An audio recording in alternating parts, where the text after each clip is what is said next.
बिस्मिल्लाहिर्रहमानिर्रहीम। प्यारे बच्चों, आज का हमारा लेक्चर है biology and services of Mankind. आप जानते हैं कि बायोलॉजी इंसान की कैसे कैसे खिदमत करती है। हमारे मुल्क के एक नामवर वज़ीर आज़म थे, उन्होंने एक नारा दिया था, रोटी कपड़ा और मकान।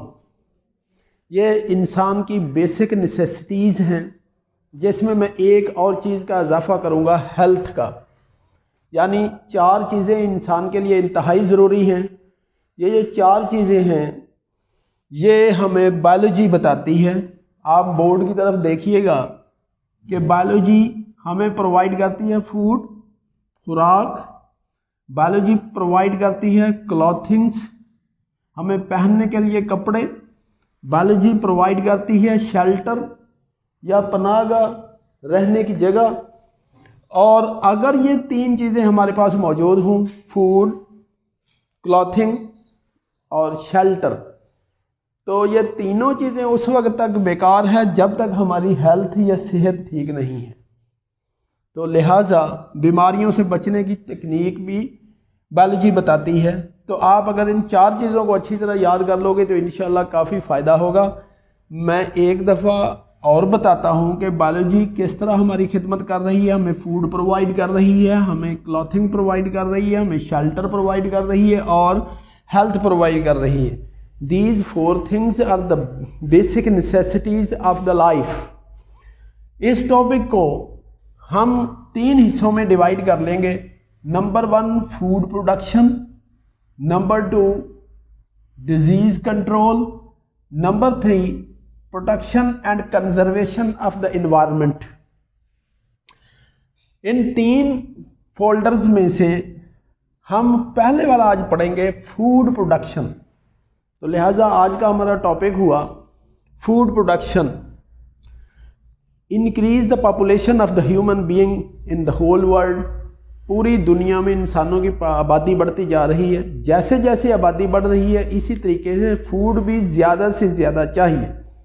तो बायोलॉजी ने इस प्रॉब्लम को सॉल्व किया है कि increase the population as well as increase the production of the food, यानी increase the quality as well as quantity of the food. हम फूड की या खुराक की ज़्यादा से ज़्यादा पैदावार प्रोड्यूस कर रहे हैं। जिस वक्त पाकिस्तान बना था उस वक्त फी एकड़ पैदावार थी गंदम की 10 मन, और इस वक्त अल्हम्दुलिल्लाह तकरीबन 80 मन फी एकड़ या इससे भी ज़्यादा पैदा हो रही है। और ये तमाम चीज़ें बायोलॉजी के मरहून मिन्नत है। और इस फूड प्रोडक्शन को हम अभी 3 या 4 हिस्सों में डिवाइड कर लेंगे। तो सबसे पहले आप ये इंपॉर्टेंट पॉइंट समझ लें।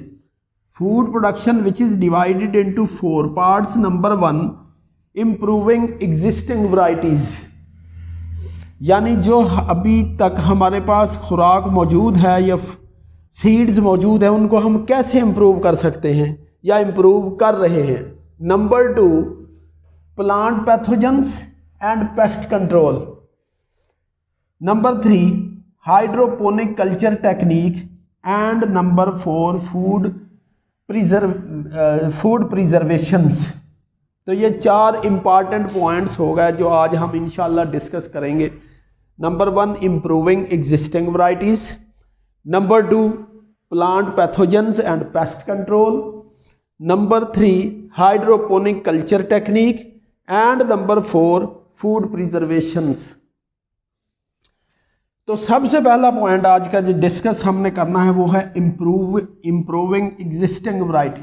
यानी ऑलरेडी जो हमारे पास फूड मौजूद है, जो बीज मौजूद हैं, जो प्लांट्स मौजूद हैं, जो एनिमल्स मौजूद हैं, उसकी क्वालिटी को और क्वांटिटी को हमने इम्प्रूव करना है। जितनी क्वालिटी और क्वांटिटी इम्प्रूव होगी तो हमारी जो वर्ल्ड या दुनिया में भूखे लोग हैं उनको हम खुराक प्रोवाइड कर सकते हैं बायोलॉजी के इस तरीके के ज़रिए। इसमें क्या होगा, सिलेक्टिव ब्रीडर जो होते हैं वो सिलेक्टिव ब्रीडिंग प्रोड्यूस करेंगे। यानी हम सिलेक्ट कर लेंगे जो बेस्ट क्वालिटी होगी क्रॉप्स की, उसको सिलेक्ट करके उससे बेहतर फूड प्रोड्यूस करने की कोशिश करेंगे। इसमें भी एक तो हमारा रवायती तरीका है, रवायती तरीके में कि जो फूड हमारे पेरेंट्स प्रोड्यूस कर रहे थे उसी क्वालिटी को इम्प्रूव करते जाएंगे, लेकिन उसके लिए बहुत ज़्यादा टाइम लगेगा कि हम अच्छे सीड रखेंगे, उससे अच्छे सीड्स नेक्स्ट अच्छे पौधे प्रोड्यूस करेंगे और इस तरीके से वो प्रोसेस चलता जाएगा। लेकिन आजकल एक नई टेक्निक अल्लाह ताला ने हमें दे दी है। इस टेक्निक से जो काम कई जनरेशन या कई नस्लों के बाद होना था वो हम सिर्फ चंद सालों में ही इम्प्रूव कर सकते हैं, और वो टेक्निक है जेनेटिक इंजीनियरिंग। जेनेटिक इंजीनियरिंग क्या होती है? Handling of gene according to scientist own will, यानी अगर साइंटिस्ट अच्छे जीन को या डिजायर्ड जीन को अपनी मर्जी से इस्तेमाल कर लें, उससे बेहतर क्रॉप्स या एनिमल्स प्रोड्यूस हो सकते हैं। हम इसको यूं भी डिफाइन कर सकते हैं, manipulation of the gene is called genetic engineering. Manipulation का मतलब होता है अपनी मर्जी से इस्तेमाल करना। Manipulation of genes is called genetic engineering.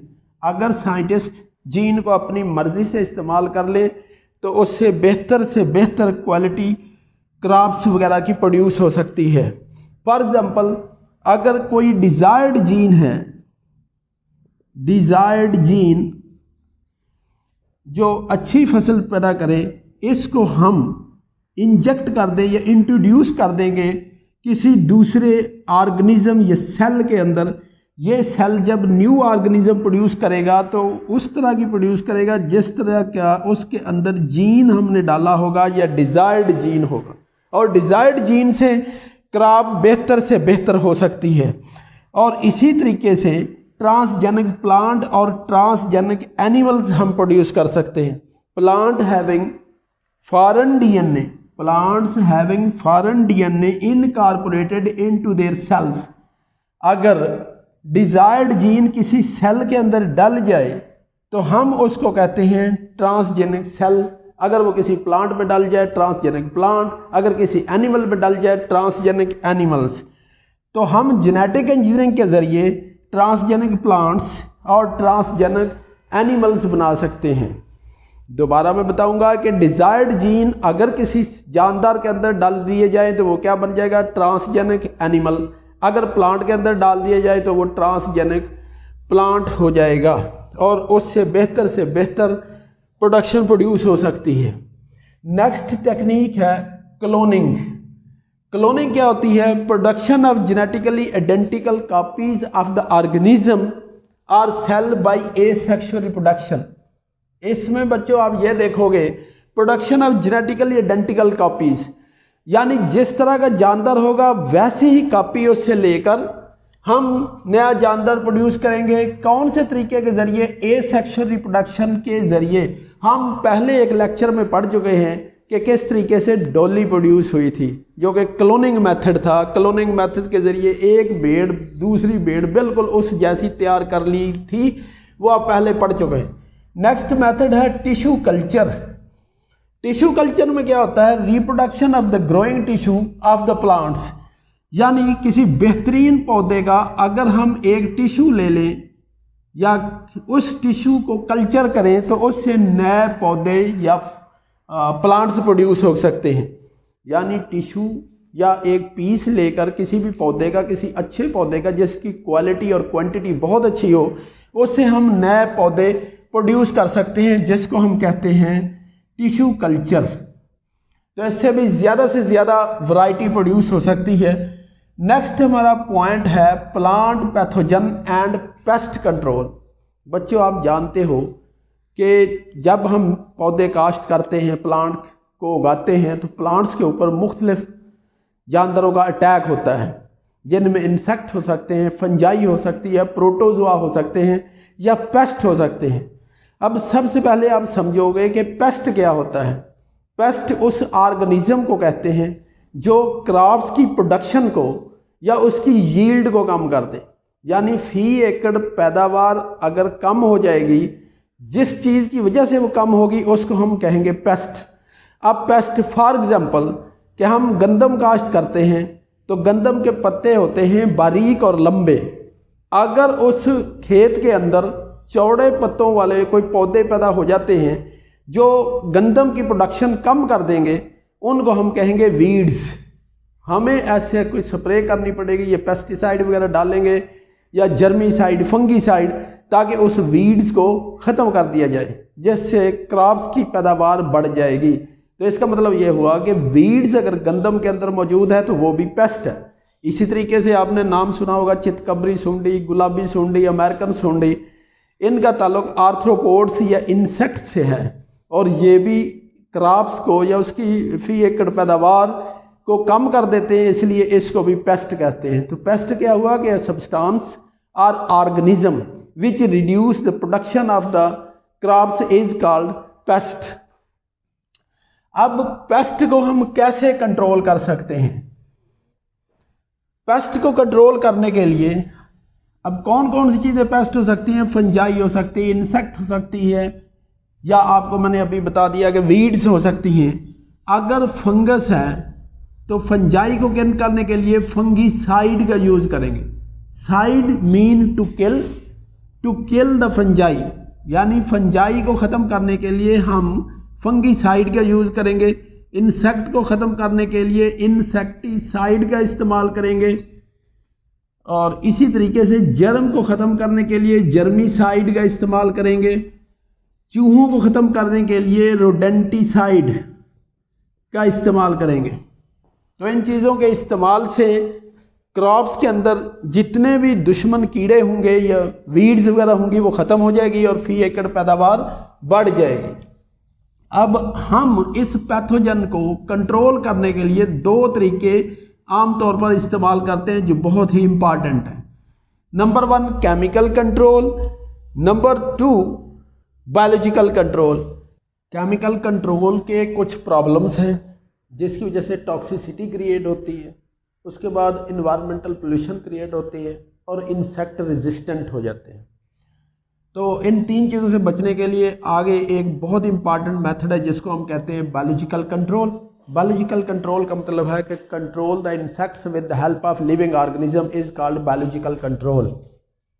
ये बहुत अच्छा मेथड है, इससे टॉक्सिसिटी कंट्रोल हो सकती है, इन्वायरमेंटल पोल्यूशन कंट्रोल हो सकती है। और आप इस डायग्राम में देख सकते हैं कि जो बायोलॉजिकल कंट्रोल का मेथड है इसमें मैंने दो एग्जांपल लिखी है कि एक पौधा है जिसका नाम है वालनट ट्री।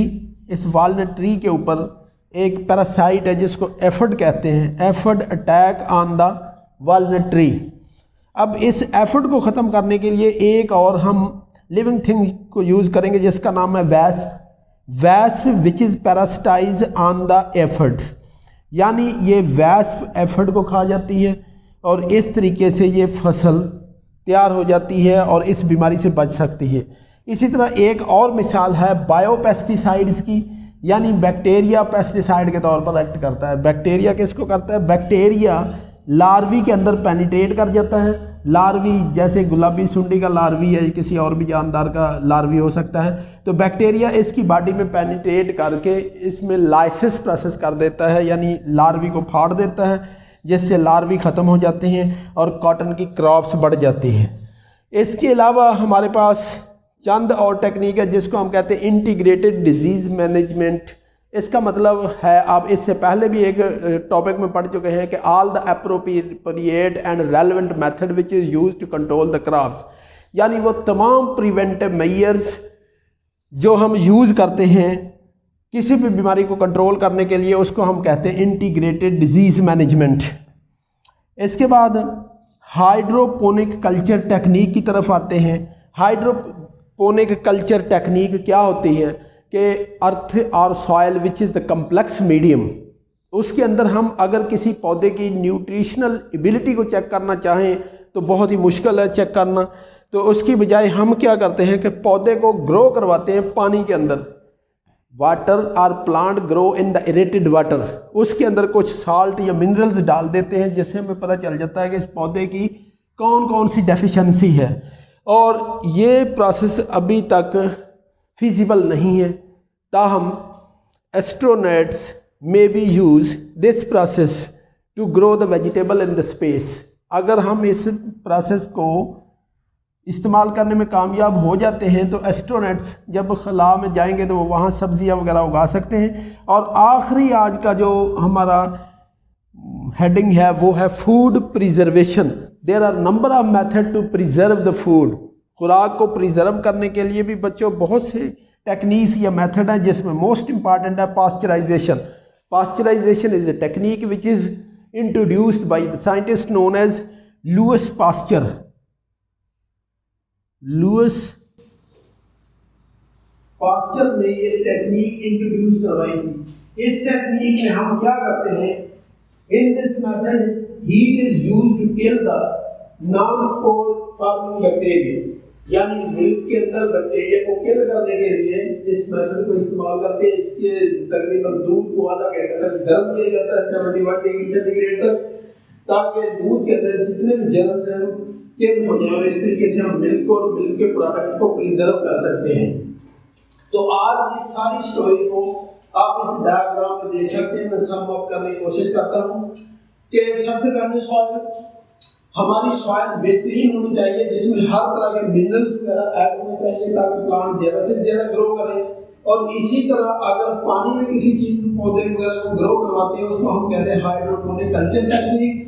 और इंतखाब सीड का बेहतरीन होना चाहिए। अगर सीड का इंतखाब बहुत अच्छा होगा, वो डिजीज रेजिस्टेंट होगा और हेल्दी होगा, तो उससे अच्छा सीडलिंग प्रोड्यूस होगा और इस सीडलिंग से अच्छी क्रॉप्स आएगी, जैसे increase the quality and quantity of the rice, cotton, wheat, corn etcetera.